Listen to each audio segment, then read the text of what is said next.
Hi guys அப்பிடி இன்னைக்கு நம்ம பார்க்க போறது ரிச் போலீஸ் எபிசோட் நம்பர் 10.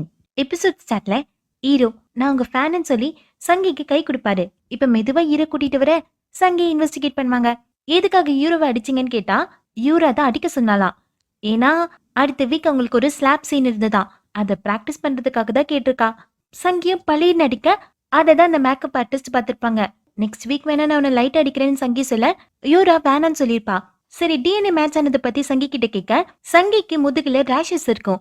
அதை பார்த்துட்டு ஹீரோவும் ஆயில்மெண்ட் போட்டு விட்டுருப்பா. இதனாலதான் ஹீரோவோட நகத்துல சங்கியோட டிஎன்ஏ இருந்திருக்கும்.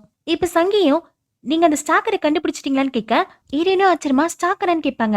ஹீரோ வீட்டுக்கு போகும்போது அவளோட வீட்டுல பொருட்கள் எல்லாம் அங்கங்க இடம் மாறி இருக்கும். ஹீரோ வீட்டுல இல்லாத சமயத்துல யாரோ ஒருத்தர் வந்து அவளோட ட்ரெஸ் எல்லாம் கழிச்சு போடுறாங்க. இத பத்தி சங்கி கிட்ட சொல்லும் போது சங்கியும் நீயே கண்டுபிடின்னு அட்வைஸ் பண்ணிருப்பாங்க. ஹீரோனும் ஏன் நீங்க போலீஸ் கிட்ட ரிப்போர்ட் பண்ண வேணும்னு சொன்னீங்கன்னு கேட்டா ஏன்னா யூரா ஒரு ஆக்ட்ரஸ், இந்த விஷயம் வெளியே வந்ததுன்னா அவளுக்கு பாய் ஃப்ரெண்ட் இருக்கு, ஏன் குழந்தையே இருக்குன்னு கூட சொல்லுவாங்க. இந்த மாதிரி நிறைய ரூமர் ஸ்ப்ரெட் ஆகும். யூரா இப்பதான் வளர்ந்து வர ஆக்ட்ரஸ், இந்த மாதிரி ரூமர்லாம் அவளோட கரியரே நாசம் பண்ணிடும். அப்பதான் சங்கி அவங்க போன படத்துல நடந்த இன்சிடென்ட் பத்தி சொல்வாங்க. போன படத்துல ஒரு ஆக்ட்ரஸ்க்கு ஃபேஸ் எல்லாம் ஸ்கிராச் ஆயிருக்குமே, அதுக்கு காரணம் அந்த ஆக்ட்ரஸ் ஒரு கல்யாணம் ஆன ஆளோட அஃபேர்ல இருந்திருப்பாங்க. அந்த ஆளோட ஒய்ஃப் தான் இந்த ஆக்ட்ரஸோட மூஞ்சில கோடு போட்டது. இது சங்கிக்கு தெரியும். ஆனா அந்த ஆக்ட்ரஸ் சீக்கிரட்டா வச்சுக்க சொன்னதுனால இவங்களும் சீக்கிரட்டா வச்சிருப்பாங்க. ஆனா இவங்களே எதிர்பார்க்கறது இவங்க தான் அந்த ஆக்சிடென்ட் கிரியேட் பண்ணன ரூமர். ஃபர்ஸ்ட் இவங்க அதை பெருசா எடுத்துக்கல. ஆனா அந்த ரூமருக்கு பவர் அதிகம். அதுக்கப்புறம் இவங்களுக்கு நிறைய பட ஆஃபரே வரல. இதனாலதான் யூரா கிட்ட இப்படி ஒரு அட்வைஸ கொடுத்திருப்பாங்க. இப்ப வெளியே வந்த ஹீரோனும் யூனா கிட்ட கிராஸ் செக் பண்ணி பார்க்க சங்கி சொன்னது உண்மை. யூராவோட நகத்துல ஆயில்மெண்ட் இருக்கும். அன்னைக்கு நைட்டு யூராவோட டெத் நியூஸ் வெளியே வர ரூமர்ஸும் சேர்ந்து வரும். தப்பு தப்பா அடுத்த நாள் டீம் லீடரும் கேஸ க்ளோஸ் பண்ண சொல்வாரு. அத எவிடன்ஸா இருக்க சஸ்பெக்ட் இருக்கான்ல, அதனால கேஸ க்ளோஸ் பண்ண சொல்ல ஹீரோனுக்கு மனசு வரல. ஏன்னா ஹீரோவோட ஃப்ரெண்டுக்கு மோட்டிவே இல்ல. அதனால ஹீரோனும் டைம் கேட்க டிடெக்டிவ் ஆன ஹீரோயினுக்கு சப்போர்ட் பண்ணுவாரு. 2 நாள் மட்டும் டைம் கொடுக்க சொல்வாரு. ஹீரோனோட ஹெட் ஓகே சொல்லிட்டு போக அப்ப டிடெக்டிவ் ஆன நான் ஒன்னும் உனக்கு ஹெல்ப் பண்ணல, நான் சும்மா என் ஒப்பீனியன் தான் சொன்னேன். ஹீரோயினை ஸ்மைல் பண்ணிட்டு எனக்கு தெரியும்னு சொல்வாங்க. இப்போ ஹீரோ இறக்கிறதுக்கு முன்னாடி அவ போன்ல 2 வீடியோவை பார்த்திருப்பா. ஆனா அந்த வீடியோ டெலீட் ஆயிருக்கும். ஆனா கிளவுட்ல ஸ்டோர் ஆயிருக்கலாம். அதை கம்பெனி கிட்ட கேட்டு ரீஸ்டோர் பண்ணி ஆக்சஸ் பண்றது கஷ்டம் தான், இருந்தாலும் ட்ரை பண்ணி பார்ப்பாங்க. இப்ப சங்கி மேல டவுட் இல்ல, நம்சு மேலதான் டவுட். என்ன யூரா ரிவல் பண்ண போறதா சொன்னா அதுதான் இவங்களோட கேள்வியே. இது நடுவுல அந்த ஸ்டாக்கர் யார் வேறன்னு தெரியல. யூரோட வீட்டுல இருக்க யூரோவோட அப்பாவை போய் பார்க்க யூரோவோட அப்பாக்கு தன்னோட பொண்ணு ஒரு நார்மலான லைஃப வாழணும்னு தான் ஆசை. ஆனா யூரோக்கு ஆக்ட்ரஸ் ஆகணும்னு ஆசை. தன்னோட அப்பாவையும் மீறிதான் இந்த ப்ரொஃபஷனுக்கு வந்திருப்பா. அங்க ஹீரோ ஒரு கேமராவை பாப்பாரு. யூரோவோட அப்பா கிட்ட ஸ்டாக்கர் பத்தி கேட்டா அவருக்கு தெரியல. அவரு தன்னோட பொண்ணு இறந்த பிறகுதான் இந்த வீட்டுக்கு வந்திருப்பாரு. இப்ப மேனேஜர் கிட்டயே போய் கேட்க மேனேஜர் அந்த ஸ்டாக்கரே நம்சூன் தான் சொல்றான். ஆக்சுவலா நம்சூவும் ஹீரோவை டேட் பண்ணவே இல்லையா, நம்சூ தான் ஹீரோ என்னென்னலாம் இன்ஸ்டால போஸ்ட் பண்றாலோ அந்த பிளேஸ்க்கெல்லாம் இவன் போய் போட்டோ எடுத்து போஸ்ட் பண்ணுவான். இது ரெண்டும் சேமா இருக்கிறத பார்த்து இவங்க 2 பேரும் டேட் பண்றதா சோசியல் மீடியால ரூமர்ஸ் வைரல் ஆகும். ஹீரோவும் நம்சு கிட்ட போய் கேட்க நம்சு ஆல்ரெடி எல்லாரும் அப்படித்தானே சொல்றாங்க, நம்ம டேட் பண்ணலாம்னு சொல்வான். ஆனா யூரா ரிஜெக்ட் பண்ணிடுவா. நம்சுவோட ஃப்ரெண்ட்ஸ் எல்லாம் யூராவை அபியூஸ் பண்ண அத பத்தியே யூரா நம்சு கிட்டே பேசுவா. அப்பவும் நம்சு நீ என் கேர்ள் ஃப்ரெண்டா இருன்னு டெக்ஸ்ட் பண்ணிருப்பான். இப்ப இந்த டெக்ஸ்ட் எல்லாம் இந்த மேனேஜர் கொடுப்பான். இத அவன் சேவ் பண்ணி வச்சிருக்கிறதுக்கான காரணம் நம்சு மேல இவங்க கேஸ் கொடுக்கலான்னு ஒரு ஐடியால இருந்தாங்களாம். இப்ப இந்த மேனேஜரும் ரொம்ப வருத்தப்பட்டு பேசுவான். மூவி சீனுக்காக ஒரு ஷாமன் கிட்ட ஹெல்ப் கேட்டிருக்காங்க. அந்த ஷாமன் வந்து யூராவை பத்தி சொன்னாங்களாம். உனக்கு நேரம் சரியில்லை, நல்லா பாத்துக்கோமான்னு சொன்னாங்களாம். ஆனா யூரா சாவான்னு இவன் எக்ஸ்பெக்டே பண்ணலையா. இவங்க இப்படி பேசிட்டு இருக்கும் போதே யூராக்கு ஸ்பான்சர் பண்ற கம்பெனியோட சிஇஓ வருவாரு. மேனேஜர் போயிடுவான். சிஇஓ மேனேஜர் பத்தி சொல்வாரு. இந்த மேனேஜர் யூராவோட சீனியரா. யூரா ஆக்ட்ரஸ் ஆகுறதுக்கு முக்கிய காரணமே இவன் தானா. ரொம்ப கேரிங்கா பாத்துப்பானா, கிட்டத்தட்ட அண்ணா மாதிரியா. பார்க்கும் அந்த நம்சுவை ஃபாலோ பண்ணிட்டு இருக்க அவன் ஒரு லா ஃபீம்க்கு போவான். ஒரு லாயர் ஹயர் பண்றதுக்காக. இப்ப எல்லாருக்கும் இந்த நம்சு மேலதான் டவுட். ஏன்னா நம்சுக்கு மட்டும்தான் மோட்டிவ் இருக்கு யூராவை கொலை பண்றதுக்கு. ஆனா 10:30 கொலை நடந்திருக்கு. 10:25 வீட்டுல அந்த பொண்ணோட போட்டோ எடுத்திருக்கான். இவன் கொலை பண்றதுக்கு சான்ஸே இல்லைன்னு சொல்ல இவன் யாராவது ஹயர் பண்ணி கொலை பண்றதுக்கு சான்ஸ் இருக்குல்ல, அந்த விதமா யோசிப்பாங்க. இப்ப யூரா வீட்டோடைய பார்க்கிங் சிசிடிவி ஃபுட்டேஜ் செக் பண்ணுவாங்க. எல்லாம் நார்மலா தான் இருக்கும். யூரா மேனேஜர் அவங்க மட்டும் தான் அடிக்கடி கார்ல வருவாங்க, திங்ஸ் வாங்கிட்டு வருவாங்க. அந்த ஸ்டாக்கர் யாருன்னு கண்டுபிடிக்க முடியல. அடுத்த சீன்ல ஹீரோனா ஹீரோவை போய் மீட் பண்ணுவாரு. ரொம்ப அப்பாவை திட்டாதன்னு சொல்ல ஹீரோக்கு ஹீரோ அப்பா மேல கோவம் தான் வரும். ஹீரோ தான் அம்மா எதுக்காக இறந்தாங்கன்னு கண்டுபிடிக்கணும்னு நினைக்கிறாரு. ஆனா ஹீரோ அண்ணா அது வேணான்னு சொல்றாரு. ஏன்னா அதனால ஹீரோக்கு வலி மட்டும்தான் கிடைக்கும். இருந்தாலும் ஹீரோ அந்த காரணத்தை கண்டுபிடிக்கணும்னு நினைக்கிறாரு. அதுக்கப்புறம் 2 பேரும் சாப்பிட்டுட்டு இருப்பாங்க. இப்ப எல்லாருக்கும் டவுட் அந்த நம்சு மேலதான். இது வந்தாலும் யூரா கடைசியா பார்த்த வீடியோ பத்தி கன்ஃபார்ம் பண்ணல நினைக்க, அப்ப ஜோயோ அந்த வீடியோ பத்தின டீடைல்ஸ் கிடைச்சிச்சுன்னு ஓடி வருவான். அந்த கம்பெனியோட மேனேஜர் யூரோவோட ஃபேனா, அவரு தான் டீடைல்ஸ் சென்ட் பண்ணிருப்பாரு. 2 ஃபைல் இருக்கும். ஆனா அந்த 2 ஃபைலையும் ஓபன் பண்ண முடியல. அந்த வீடியோ இந்த யூரா சாகிறதுக்கு கொஞ்ச நேரத்துக்கு முன்னாடி பார்க்கப்பட்டது. 2 வீடியோ இருக்கு. ஒரு வீடியோ மூவிக்கு நடுவுல பார்த்தது, இன்னொரு வீடியோ அவ சாகிறதுக்கு கொஞ்ச நேரத்துக்கு முன்னாடி பார்த்தது. அந்த வீடியோவோட ஃபைல் ஃபார்மேட் வச்சு ஹீரோ கொண்டு தோடும். வீட்ல எடுக்கப்பட்ட வீடியோ. ஹீரோ கூட ஹீரோவோட வீட்ல ஒரு கேமரா பார்த்திருப்பாரு. வீட்ல நம்ம வளர்க்குற பெட்ஸை கவனிக்கிறதுக்காக அந்த மாதிரி கேமராஸ் எல்லாம் வச்சிருப்பாங்க. அதனாலதான் ஹீரோக்கு அது ஃபர்ஸ்ட் டைம் பார்க்கும்போது டவுட் வரல. இப்ப அந்த ஃபைல்ஸை பார்த்தோன்னே அந்த கேமரா இருந்து தான் சென்ட் ஆயிருக்குமோன்னு ஹீரோக்கு டவுட் வருது. யூராக்கு அந்த வீடியோ வந்த டைமை வச்சு அந்த டைம்ல யூராவோட வீட்டுக்கு யாராவது வந்திருக்காங்களான்னு சிசிடிவி கேமரா செக் பண்ணி பாக்குறாங்க. வந்தது இந்த மேனேஜர் தான். இவன் எதுக்காக யூரா ஷூட்டிங்ல இருக்க டைம்ல தனியா வீட்டுல வந்து சுத்திட்டு இருக்கணும்? இப்ப இந்த மேனேஜர் மேலதான் டவுட் வரும். மேனேஜரோட வீட்டுக்கு போய் பார்க்க டோரு ஓபன் ஆக்கல. ஹீரோவோ இது ஓபன் ஆனா நல்லா இருக்கணும்னு சொல்ல, ஹீரோனோ ஒட்டிக்கலான்னு மட்டும் யோசிக்காத. ஹீரோ அந்த அபார்ட்மெண்டோடைய ஓனரை பத்தி சர்ச் பண்ணிட்டு இருப்பாரு. அப்ப ஹீரோக்கு இந்த அபார்ட்மெண்ட்டை வைக்கிறதுக்காக போஸ்ட் பண்ணிருக்கிறது தெரியும். ஸ்ட்ரெயிட் அந்த புரோக்கர் கிட்ட போய் டீல் பேசுவாரு. எங்க பாருங்க, நான் இந்த அபார்ட்மெண்ட்டை வாங்கலான்னு இருக்கேன். ஆனா எல்லா ரூம்ல என்ன செக் பண்ணிட்டு இருக்க முடியாது. எனக்கு 301 ரூமை மட்டும் ஓபன் பண்ணி காட்டுங்க. அந்த புரோக்கரும் சரி நான் வீட்டு டெனன்ட் கிட்ட பேசுறேன்னு சொல்ல, ஹீரோ இல்ல நான் ரொம்ப பிஸியா இருக்கேன். 10 நிமிஷத்துல நான் அப்ரோடுக்கு போக போறேன். நீங்க இப்பவே காட்டினீங்கன்னா 12 மில்லியனை டக்குன்னு டிரான்ஸ்ஃபர் பண்ணிடுவேன். புரோக்கரும் ஆசைப்பட்டு மாஸ்டர் கீயை வச்சு ஓபன் பண்ணிடுவான். உள்ள போய் ரூம்ல பார்த்தா ஃபுல்லா யூரோவோட போட்டோ தான். அங்க லேப்டாப்ல பென்ட்ரைவ் சொல்லி இருக்கும். அதுலதான் இவங்க தேடிட்டு இருந்த வீடியோஸ் இருக்கும். ஹீரோவும் ரூம் சுத்தி பார்த்துட்டு இருக்க எல்லா இடத்துலயும் ஹீரோவோட கட் அவுட், ஹீரோவோட போட்டோ. இது பத்தா குறிக்கி அந்த மேனேஜர் ஃபேக்கான மேரேஜ் சர்டிபிகேட்லாம் வாங்கி வச்சிருப்பான். இவன் என்ன இப்படி இருக்கான்னு இவங்களும் யோசிச்சுட்டு இருக்க. வெளியே வந்து ஹீரோ அந்த புரோக்கர் கிட்ட வீடு பிடிக்கலன்னு சொல்லிடுவாரு. இன்னும் பெட்டர் டீல் வந்ததுன்னா எனக்கு கால் பண்ணுங்கன்னு ஹீரோ சொல்லிட்டு போக, அந்த புரோக்கரும் உங்க பேர் என்னன்னு கேட்பா. அதுக்கு ஹீரோ நீயே கண்டுபிடிச்சுக்கோன்னு சொல்லிட்டு போயிடுவாரு. பாவம் புரோக்கர் ரொம்ப கன்ஃபியூஸ் ஆயிடுவான். பார்க்க இந்த மேனேஜரை ஃபாலோ பண்ணிட்டு இருக்க அந்த மேனேஜர் ஷாமனை போய் மீட் பண்ணுவான்.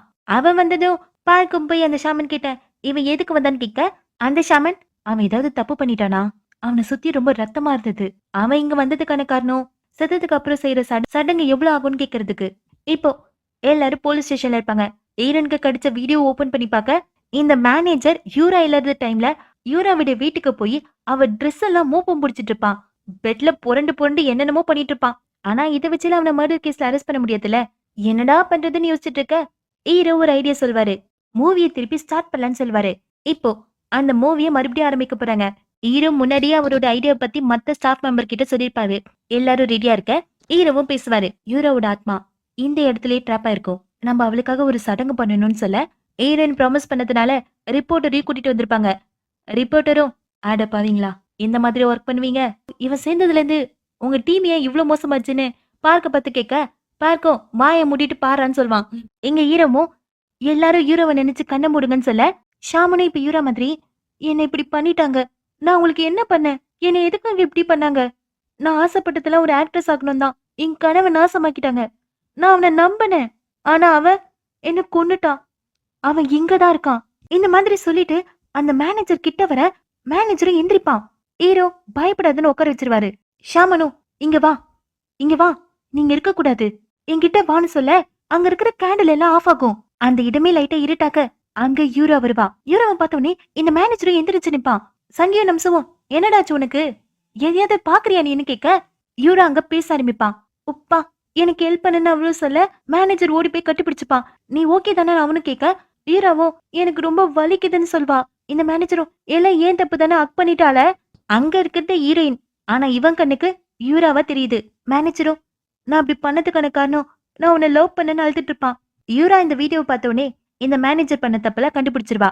ஏன்டா இப்படி பண்ணன்னு கேட்க, மேனேஜர் நான் என்ன பண்ணேன், நான் எதுவும் தப்பு பண்ணல, யூரா நான் ரிப்போர்ட் பண்ண போறேன்னு போவா.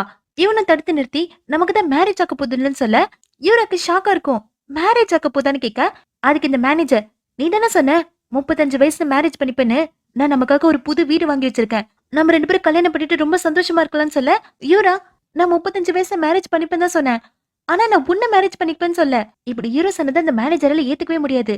நீ நம்சாவை எனக்காக தானே ரிஜெக்ட் பண்ண, நீ என்னதான் கல்யாணம் பண்ணிக்கணும்னு சொல்ல யூராவையும் முட்டாள்தனத்தை பார்த்து அந்த இடத்த விட்டு போலான்னு நினைப்பான். ஆனா இவன் சிசரை வச்சு பின்னாடியே குத்திடுவான். இப்படிதான் யூராவை கொலை பண்ணிருப்பான். இப்ப லைட்டானாக்க ஹீரோயின் அந்த மேனேஜர் கையில ஹேண்ட்கப் போடுவாங்க.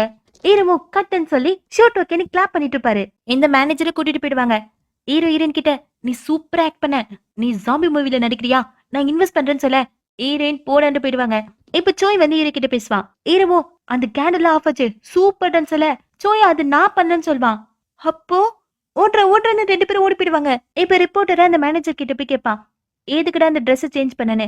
கடைசி தடவையே யூரோவை போட்டோ எடுக்க போறாங்களாம். யூரோ அழகா இருக்கணும்ல, அதுக்காக தான் ட்ரெஸ் சேஞ்ச் பண்ணி விட்டானா. அட பைத்தியம்னு ரிப்போர்ட்டர் பார்க்க இங்க ஹீரோ அந்த ஷாமனுக்கு தேங்க்ஸ் சொல்லிட்டு இருப்பாரு. யூரா உண்மையாவே வந்தாளான்னு கேட்க ஷாமனும் உன் கண்ணு ஃபுல்லா வருத்தம் இருக்கு. உங்க அம்மா இந்த லைஃபை விட்டு போயிட்டாங்க. போனவங்கள போக விடு. உன் கேள்விக்கான பதில் கண்டிப்பா உனக்கு கிடைக்கும். அடுத்த சீன்ல யூராவோட ஃபியூனரல் நடக்கும். அங்க வந்து நம்சுவும் ஹீரோ பக்கத்துல இருக்க ஹீரோயினை தனியா கூட்டிட்டு போய் பேச ஹீரோவும் பக்கத்துல வந்து நினைப்பாரு. எனக்கு தெரியும் நீங்க கண்டுபிடிச்சிட்டீங்கன்னு, அது ப்ளீஸ் நீங்க வெளியே சொல்லாதீங்கன்னு அவன் சொல்ல ஹீரோயின் அது என்னோட வேலை இல்லைன்னு சொல்லுவாங்க. ஹீரோவும் கலைச்சிட்டு இருப்பாரு. உங்களை மாதிரி ஒரு பெரிய ஆக்டர் போய் ஒரு பொண்ணை ஸ்டாக் பண்ணலாமான்னு. அப்ப சங்கி நீதானடா அதுன்னு கேட்க ரிப்போர்ட்டர்ஸ் எல்லாம் அப்படியே டர்ன் பண்ணுவாங்க. என் விஷயத்துல நீங்க தலையிடாதீங்கன்னு நம்சுவும் மிரட்ட சங்கி ஒரு அறை விடுவாங்க. ஹீரோவும் வாவுன்னு கை தட்ட நம்சு கோவப்படுவான். சங்கியும் என்ன நான் சொல்லணுமா எதுக்காக நான் உன்னை அடிச்சேன்னு? நம்சு பயந்துருவான். அமைதியா அவன் போயிடுவான். ஹீரோயினும் சிரிச்சிட்டு இருப்பாங்க. இப்ப கேஸ் முடிஞ்சிருச்சு. ஆனா ஹீரோனுக்கு ஒரே ஒரு டவுட், ஹீரோவோட ஃப்ரெண்டு எதுக்காக செட்ல தூங்குனான்னு. அதுக்கான பதில் தான் ஹீரோக்கு தெரியுமே. ஹீரோவும் போய் தன்னோட ஃப்ரெண்டை ரிலீஸ் பண்ண அவன் பாராட்டி தருவான். சூப்பர் நீ என் லைஃபே சேவ் பண்ணிட்டு அவன் பாராட்டிட்டு இருக்க. அதுக்குள்ள 2 பேர் வருவாங்க இவனுக்கு ட்ரக் டெஸ்ட் எடுக்கிறதுக்காக. அதுக்காக இவனை அரெஸ்ட் பண்ண இவன் ஹீரோவை பிடிச்சி திட்டிட்டு இருப்பான். நான் உண்மையாவும் உன்னை ஃப்ரெண்டா நினைச்சேன்னு நினைக்கிறியா? நீ பணக்காரன்ற ஒரே காரணத்தினால தாண்டா உன் கூட இருந்தேன். இல்லன்னா நான் எதுக்கிட்ட உன் கூட இருக்க போறேன்னு அவனு சொல்ல ஹீரோ நானும் தனியா இருந்தேன் உன் கூட இருந்தேன். ஒரு நல்ல ஃப்ரெண்டா தேடிக்கொண்டு ஹீரோ சொல்ல அவன் ஹீரோவை திட்டிட்டே போவான். ஹீரோ நடந்து போயிட்டு இருக்க ஹீரோயின் நான் ஹோட்டல்ல டிராப் பண்றேன்னு பிக்கப் பண்ணிட்டு போவாங்க. ஹீரோயினும் கார்ல உனக்கு தெரியுமா எங்க அம்மாக்கு மத்தவங்க விஷயத்துல மூக்கு நினைக்கிறதுனா ரொம்ப பிடிக்கும். எப்பவுமே பிஸியா தான் இருப்பாங்க. நான் எங்க அம்மா மாதிரி இருக்க கூடாதுன்னு நினைச்சேன். ஆனா இப்போ கொஞ்சம் எங்க அம்மா மாதிரி இருக்கணும்னு ஆசைப்படுறேன். நீ உன் வீட்டுக்கு ஷிஃப்ட் ஆன புதுசுல என்கிட்ட என்ன சொன்ன ஞாபகம் இருக்கா? இந்த வீட்டுக்கு வந்த பிறகு உனக்கு நிறைய நல்ல மெமரிஸ் ஞாபகம் வந்ததுன்னு சொன்னேன். இப்ப நீங்க வெளியே இருக்க அது உனக்கு கஷ்டத்தை தான் கொடுக்கும். ஹீரோயின் இப்படி சொல்ல ஹீரோவும் வீட்டுக்கு போலான்னு சொல்வாரு. ஹீரோயின் வெற்றிகரமா மறுபடியும் உங்க காரை குப்பை வண்டியாக்கி வச்சிருக்காங்க. இப்ப ஹீரோவை வீட்டுல டிராப் பண்ணிருவாங்க. ஹீரோயின் சொன்ன மாதிரி ஹீரோ வீட்டுக்குள்ள போனோடனே ஹீரோக்கு அவங்க அம்மாவோட ஸ்பெண்ட் பண்ண குட் மெமரிஸ் எல்லாம் எட்டி பார்க்கும். அன்னைக்கு நைட் ஹீரோ நல்லா தூங்குவாரு. இங்க ஹீரோயினும் தன்னோட ஃபேமிலியோட ஸ்பெண்ட் பண்ணிட்டு தூங்க நைட்டு ஒரு கால் வரும். ஆரியன் கம்யூனிட்டியோட மேனேஜர் தான் கால் பண்ணுவான். ஹீரோயின் கிட்ட மீட் பண்ணுன்னு சொல்வான். எல்லா உண்மையும் சொல்ல போறதா சொல்வான். ஹீரோயினும் வேகமா அவங்க கார் எடுத்துட்டு போக இந்த மேனேஜரை கொலை பண்றதுக்கு ஆளுங்க கீழே வந்துருவாங்க. ஹீரோயினும் வெயிட் பண்ணிட்டு இருக்க அப்பதான் ஹீரோயின் பிளாஷ்பேக் யோசிச்சு பார்ப்பாங்க. இந்த மேனேஜர் கிட்ட ஹீரோயின் எதையோ பத்தி இன்வெஸ்டிகேட் பண்ண அவன் உண்மையை மறைப்பான். தன்னோட கம்யூனிட்டி ரொம்ப சிறந்த கம்யூனிட்டின்னு சொல்வான். ஹீரோயினும் என்னைக்காவது உண்மையை சொல்லணும்னு ஆசைப்பட்டீங்கன்னா இந்த நம்பருக்கு கால் பண்ணுங்கன்னு கார்டு கொடுப்பாங்க. ரொம்ப வருஷத்துக்கு கழிச்சு இப்பதான் அவன் கால் பண்ணிருக்கான். இந்த மேனேஜரும் ஓட அவனை கொலை பண்றதுக்காக ஆளுங்க துரத்திட்டு இருப்பாங்க. காலையில ஆயிடும். ஹீரோயினும் கால் பண்ண அந்த மேனேஜர் அங்க செத்து கிடப்பான். பக்கத்துல தான் அவனோட போன் ரிங் ஆயிட்டு இருக்கும். அதோட இந்த எபிசோட் முடியுது. சப்ஸ்கிரைப் பண்ணதவங்க சேனலை சப்ஸ்கிரைப் பண்ணி வச்சுக்கோங்க. Bye bye. Have a nice day.